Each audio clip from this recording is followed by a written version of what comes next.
The United States has never been closer to armed conflict with Venezuela than it is now.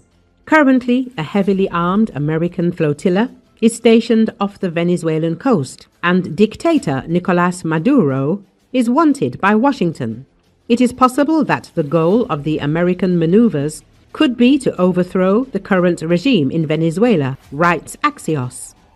Officially, the U.S. military is deployed to combat drug trafficking, but many experts see elements of pressure on the Maduro regime or even preparations for a change of power in this move.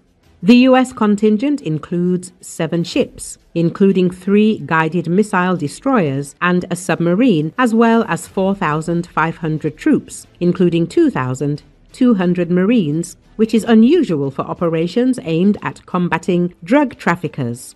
There are different points of view in the Donald Trump administration.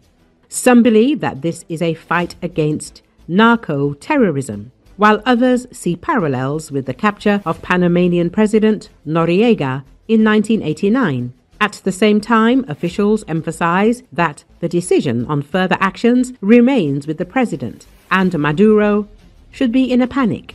The international reaction has also been tense. Maduro has called the U.S. threats immoral and illegal and called on citizens to defend themselves.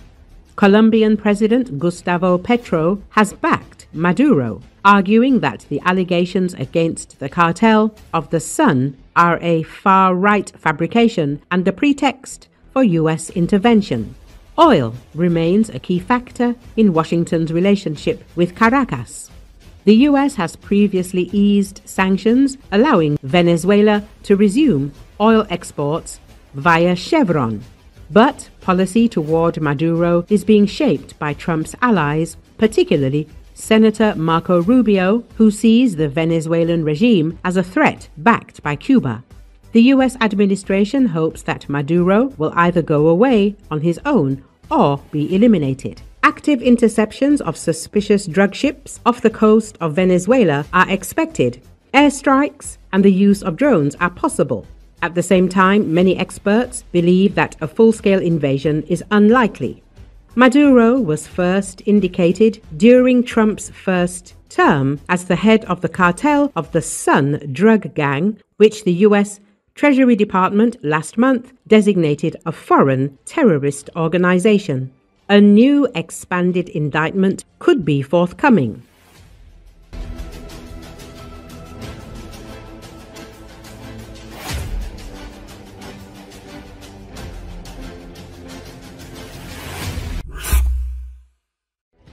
The Ukrainian Flamingo missile has been called a breakthrough for the Ukrainian military-industrial complex. It has already scared the Kremlin.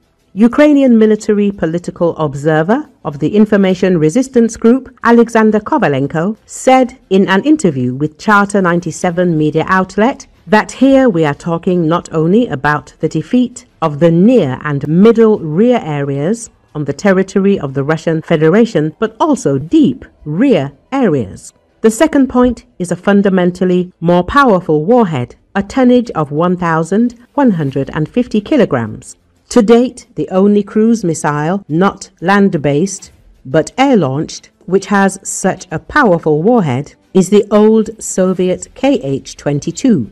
It has a warhead weighing 950 kilograms. We can say that today, the Flamingo is the most powerful cruise missile in the world in terms of conventional warhead.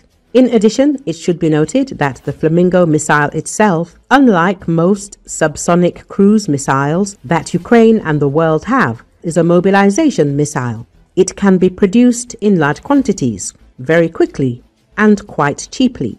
Considering that in terms of its characteristics and range, it surpasses even the American Tomahawk, and in terms of warhead, even the most powerful cruise missile, the Kh-22, we can say that it has no analogues in the world. And the final point is that it has a land-based launcher. This significantly complicates the recording of the launcher's entry into position.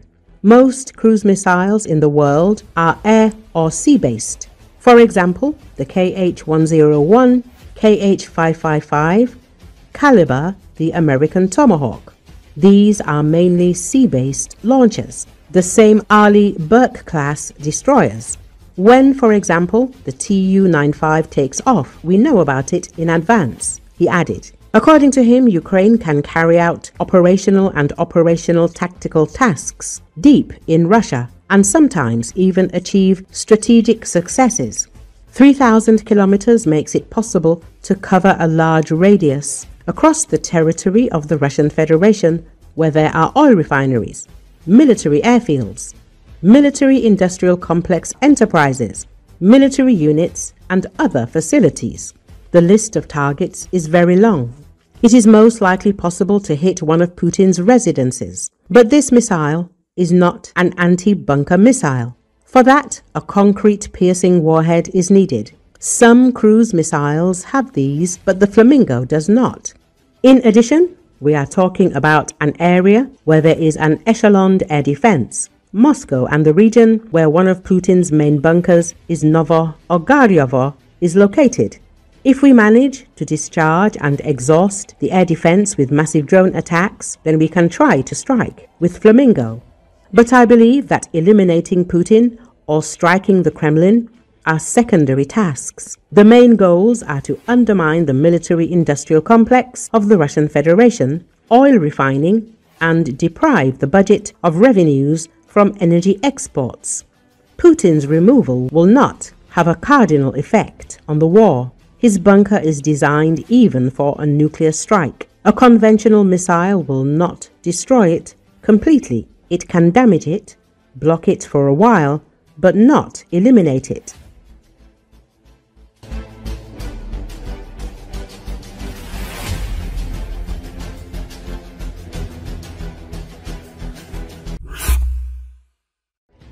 U.S. Ambassador to NATO Matthew Whitaker said the Trump administration is increasing military support for Ukraine, including by providing the ability to carry out deeper strikes into Russian territory.